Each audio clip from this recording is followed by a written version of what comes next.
Welcome to Feel, Heal, Rise Stories After Silence, where we give a voice to the unheard, speak the unspoken, and remind you that you're not alone.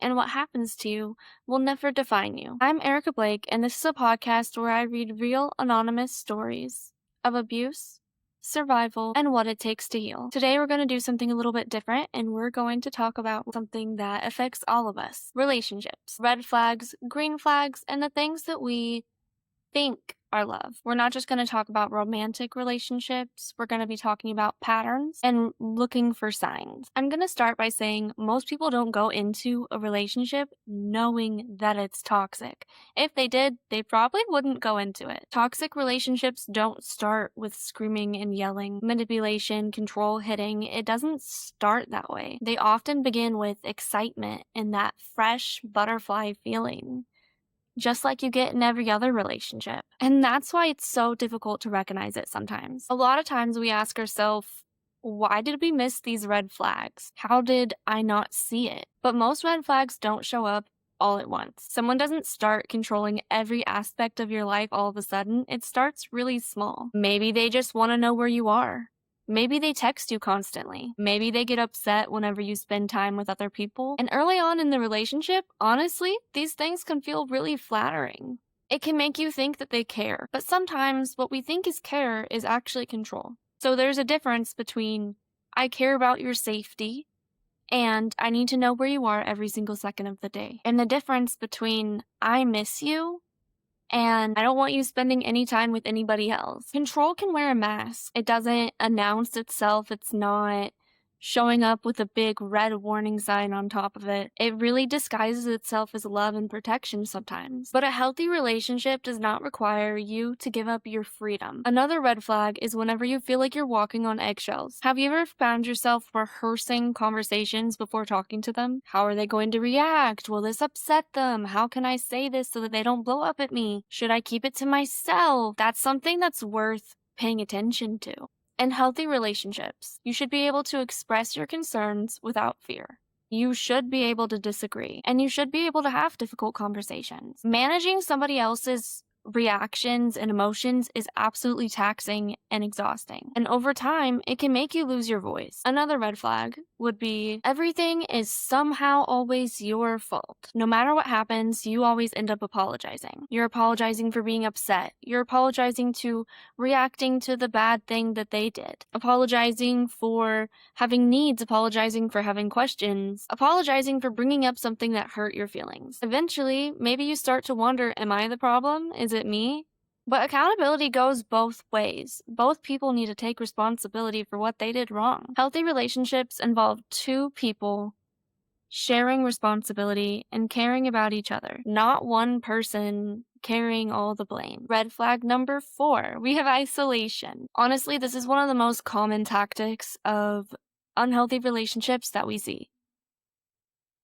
And again, this happens really slowly, so oftentimes you don't notice it until it's done. Maybe they don't like your friends. Maybe they complain whenever you spend time with your family. Maybe every time you go out, it becomes an argument, so you stop going out. Eventually, it becomes easier to stay home and cancel plans and not go anywhere. And then, before you know it, your support system gets smaller and smaller and smaller until you don't have one. And isolation is dangerous because we heal better whenever we have companionship. We don't heal better or cope well whenever we're completely cut off from everybody. It's not a good thing. Now, on the flip side, I think we should talk about some green flags as well, so it's not all negative here today. Healthy relationships are not just the absence of abuse. That should be the bare minimum. One green flag, for example, is accountability. A person that can say, I'm wrong, I'm sorry, that's my fault, I understand why you're hurt, instead of turning themselves into the victim. Another green flag is respect. Not just whenever they're happy, whenever you're happy, but respect when you're upset as well. Anyone can be kind when things are easy, but can they be kind when things are hard? Can they be kind while you're having a really hard argument? Consistency. You shouldn't constantly be wondering where you stand, where they stand. There should be a consistent baseline.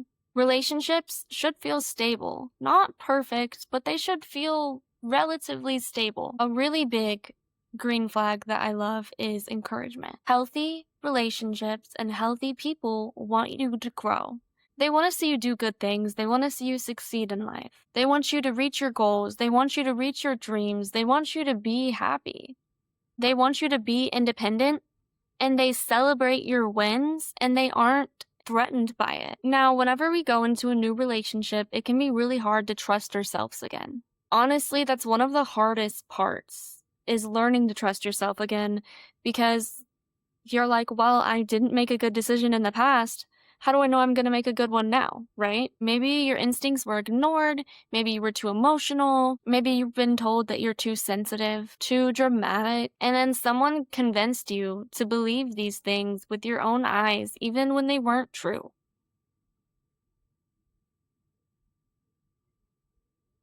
To heal, we have to reconnect ourselves. Pay attention to your feelings, listen to your intuition. Learn that discomfort is important. Also know that not all discomfort is bad, but we need to recognize whenever we do feel discomfort and assess. Learning that boundaries are very healthy and needed in a relationship. Whenever two people get into a relationship and you both have different ideas about the world, there's gonna need to be boundaries. Learning that saying no doesn't make you a bad person is another really big one.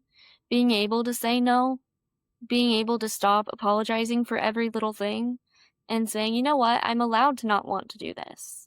I'm allowed to say no.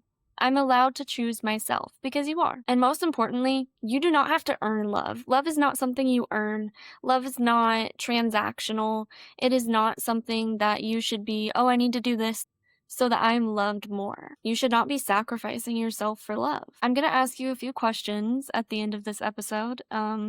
Feel free to journal them, write about them, or if you don't want to answer them, that's fine too. Have you ever mistaken attention for love? What relationship lesson took you the longest to learn? What red flag do you now recognize much sooner? And what green flag do you value most today? And I'm actually going to add one more. What is one thing you are proud of yourself for today? Because the little wins should be celebrated. So if you're listening to this and you've ever struggled with relationships, I really hope that this helps you. I really hope that in this series of videos, you can find that you're not alone and that other people have struggled with the same things that you've struggled with, and that it's normal. It's also normal to have toxic tendencies after getting out of an abusive relationship as well. It's normal to have to work on those and work on yourself as well. It doesn't make you a horrible person. It just means there's room to improve. All right. We're going to do a deep breath just to regulate our nervous systems. Everybody, let's breathe in and out.